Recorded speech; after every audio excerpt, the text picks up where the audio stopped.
Children class 9 online class में आपका स्वागत है। बच्चों, आए इस वीडियो में हम लोग अपनी पाठ्यपुस्तक क्षितिज भाग 1 जिसमें दूसरा चैप्टर चल रहा है लहासा की ओर। इस वीडियो में हम लोग देख चुके हैं कि लेखक अपने मित्र सुमत के साथ जब लहासा की यात्रा पर निकलते हैं तो लहासा की यात्रा पर निकलने के बाद जब वह एक गांव में पहुंचे हैं तो वहां पर रहते हैं और उस गांव में लोग क्या थे, छंग पीकर मस्त थे। छंग जैसे आज के समय कल के समय में लोग शराब खाते हैं, तो उसी तरह से एक मादक पदार्थ है, नशीला पदार्थ है छंग। तो उस समय लोग छंग पीकर मस्त रहते थे। यहीं से आगे बढ़ते हैं। अब उस गांव से आगे लेखक को ले चलते हैं कि लेखक कहाँ पर गए। अब हमें सबसे विकट डाँड़ा थोंगला पार करना था, जो तिब्बत की सबसे विकट माने होता है कठिन, भयंकर, जो सबसे कठिन स्थान है डाँड़ा थोंगला। डाँड़ा का मतलब होता है ऊंची जमीन। डाँड़ा का मतलब क्या? ऊंची जमीन। और थोंगला का मतलब होता है तिब्बती सीमा का स्थान। यानी तिब्बती सीमा का जो स्थान था, सबसे ऊंची जमीन डाँड़ा थोंगला, वहाँ की यात्रा बहुत ही दुर्गम थी, बहुत ही कठिन थी। अब लेखक को जाना कहाँ पर है? डाँड़ा थोंगला में। डाँड़े तिब्बत से में सबसे खतरे की जगह है। डाँड़े नामक जो स्थान है वह तिब्बत की सबसे खतरीली जगह है, जहाँ पर हमेशा चोर और डाकुओं का भय बना रहता है। 16-17 हजार फीट की ऊंचाई होने के कारण उनके दोनों तरफ मीलों तक कोई गांव गिराव नहीं है। डाँड़ा थोंगला की ऊंचाई कितनी है? 17-18 हजार फीट ऊंची है। तो 17-18 हजार फीट की ऊंचाई पर होने के कारण बहुत दूर दूर तक कोई गांव नहीं है। यानी वह स्थान कैसा है? निर्जन स्थान है, जहाँ पर लोग नदियों के मोड़ और पहाड़ों के कारण गांव में देखा नहीं जा सकता। वहाँ पर नदियों और पहाड़ों के घुमाव के कारण, जैसे नदियाँ हैं वो भी घुमावदार हैं, पहाड़ जो हैं वो भी ऊंचे नीचे घुमावदार हैं। तो नदियों के घुमावदार होने के कारण यात्री दूर तक व्यक्तियों को नहीं देख सकते हैं। डाकुओं के लिए यही सबसे अच्छी जगह थी। जो डाकू थे, डाकू के लिए वही सबसे अच्छी उपयुक्त जगह थी। दो लोग होते हैं, एक होता है चोर, एक है डाकू। चोर और डाकू में अंतर है। चोर डाकू में अंतर क्या है? डाकू जो है वह सीना चोरी करके लेते हैं, और चोर जो होते हैं वह चोरी करके बिना बताए लेकर जाते हैं। तो वहाँ पर कौन से लोग रहते थे? हमेशा डाकुओं का भय बना रहता था। कहाँ? डाँड़ा थोंगला स्थान पर। क्यों बना रहता था? क्योंकि वहाँ पर जो है ऊंचाई बहुत अधिक था। नदियों और पहाड़ों के घुमावदार होने के कारण दूर तक गांव गिराव नहीं थे और लोग दूर तक दिखाई नहीं देते। तिब्बत में गांव में आकर खून हो जाए तब तो खूनी को सजा भी मिल सकती है। तिब्बत में अगर किसी व्यक्ति की हत्या अगर गांव में आकर होती थी तो भी सजा मिल सकती थी, लेकिन इस निर्जन स्थानों में मरे हुए आदमियों के लिए कोई परवाह नहीं करता था। यानी उस निर्जन स्थान पर कहाँ? डाँड़ा थोंगला नामक स्थान पर अगर कोई किसी की मृत्यु हो जाती है, हत्या हो जाती है, तो उसके लिए कोई चिंतित नहीं होता था, कोई सजा उसके लिए नहीं मिलती थी। लेकिन इस निर्जन स्थानों में मरे हुए आदमियों के लिए कोई परवाह नहीं करता। सरकार खुफिया विभाग और पुलिस पर उतना खर्च नहीं करती थी और गवाह भी तो कोई नहीं मिल सकता था। यानी सरकार भी वहाँ की सुरक्षा व्यवस्था पर अधिक पैसे करती थी, इसलिए चोर डाकुओं का मनोबल बढ़ा हुआ था। सरकार भी वहाँ पर शासन व्यवस्था के पीछे, प्रशासन नहीं खर्च करती थी। मृत्यु भी हो जाए, कुछ पुलिस कार्यवाही भी हो, तो वहाँ पर भी कोई डकैत पहले आदमी को मार डालते थे, उसके बाद है कि नहीं। अब वहाँ पर जो डांडा थोंगला के ऊंचाई पर जो चोर डाकू रहते थे वह पहले क्या करते थे, यात्रियों को मार डालते थे। उसके बाद उनसे देखते थे कि इनके पास रुपया पैसा कुछ है कि नहीं। अगर रहता था तो लेकर 9 2 11 होते थे, अपना काम बनता, भाड़ में जाए जनता, चाहे उसकी लाश वहीं पर पड़ी रहे, कोई मतलब नहीं। तो वे लोग करते क्या थे कि वहाँ पर लोगों को मार देते थे।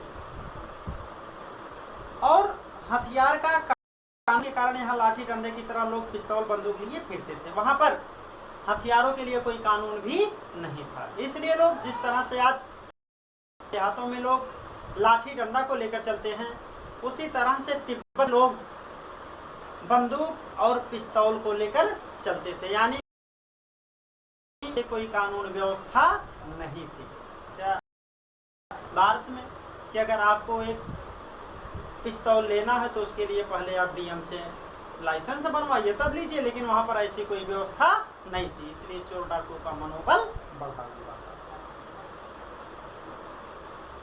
डाकू यदि जान से ना मारे तो खुद उसे अपने प्राणों का खतरा। अगर वहाँ पर चोर डाकू यात्री को नहीं मारते थे तो चोर डाकुओं के प्राणों का खतरा बना रहता था। गांव में हमें मालूम हुआ कि पिछले ही साल थोंगला के पास खून हो गया। शायद खून की हम उतनी परवाह नहीं करते क्योंकि हम भिखमंगे थे। अब लेखक कहता है कि जब मैं थोंगला के गांव में पहुंचा था तो थोंगला में लोगों के द्वारा ऐसा सुना था कि वहां पर पिछले साल हत्या हुई थी, लेकिन उस लेखक को हत्या से कोई चिंता नहीं थी क्योंकि मेरे पास कुछ है नहीं, मैं तो एक भिखमंगा हूँ, भिखमंगे के बेस में यात्रा कर रहा हूँ। क्यों?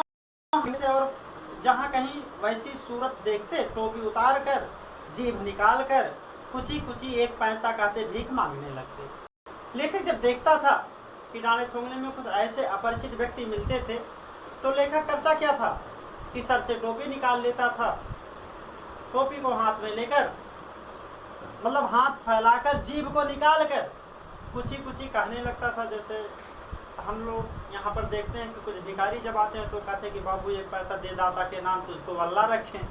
तो वैसे वहाँ पर लोग क्या करते थे कि जीभ निकाल, जब कोई सामने लेखक के आता था तो जीभ निकाल कर कुची कुची करके भीख मांगने लगते, पैसा मांगने लगते। तो समझ जाता था कि जब खुद ही भिखारी है तो इसके पास होगा क्या, तो इसलिए उसे मरने मारने का कोई भय नहीं था। अब लेकिन पहाड़ की ऊंची चढ़ाई थी, पीठ पर सामान लादकर कैसे चलते। 16-17 मील से कम नहीं था। लेखक कहता है कि हमारी पीठ पर अधिक सामान भी था और चढ़ाई भी थी, इसलिए हम लोग कैसे चल, और चढ़ाई भी कितना करना था, 16-17 मील। मैंने सुमन से कहा कि यहाँ से और तक के लिए 2 घोड़े कर लो और सामान भी रख लेंगे और चढ़े चलेंगे। लेखक ने अपने मित्र सुमन से कहा कि डांडा थोंगला से अब हम लोगों को कहाँ चलना है, लंकोर चलना है। तो लंकोर चलने के लिए कोई 2 घोड़ा कर लो, उसी घोड़े पर हम लोग सवार हो जाएंगे। मतलब एक घोड़े पर दोनों लोग नहीं, 2 घोड़ा, सामान भी रख लेंगे और सवार भी हो जाएंगे, हम लोगों की यात्रा भी हो जाएगी, चढ़ाई कर लेंगे। कहाँ की, लंकोर की। अब लेखक बताते हैं कि दूसरे दिन हम घोड़ों पर सवार होकर ऊपर की ओर चले। दूसरे दिन लेखक घोड़े पर सवार होकर वहां के लिए चलता है। डांडा से पहले एक जगह डांडे के ऊपर जा पहुंचे, मतलब दोपहर के समय ही डांडे पहुंच गया। हम समुद्र तल से 17-18 हजार फीट ऊंचे खड़े थे। समुद्र तल से लेखक कितनी ऊंचाई पर था, 17-18 हजार फीट की ऊंचाई पर था। हमारी दक्षिण तरफ पूरब से पश्चिम की ओर हिमालय के हजारों श्वेत शिखर चले गए थे। यानी दक्षिण की तरफ क्या थे, हिमालय के श्वेत शिखर, श्वेत माने सफेद, हिमालय की जो सफेद और शिखर माने चोटी, हिमालय की जो सफेद चोटी थी वह क्या हो गई थी, पीछे छूट गई थी। भीटे की ओर देखने वाला पहाड़ बिल्कुल नंगे थे, ना वहाँ बर्फ की सफेदी थी ना किसी तरह की हरियाली।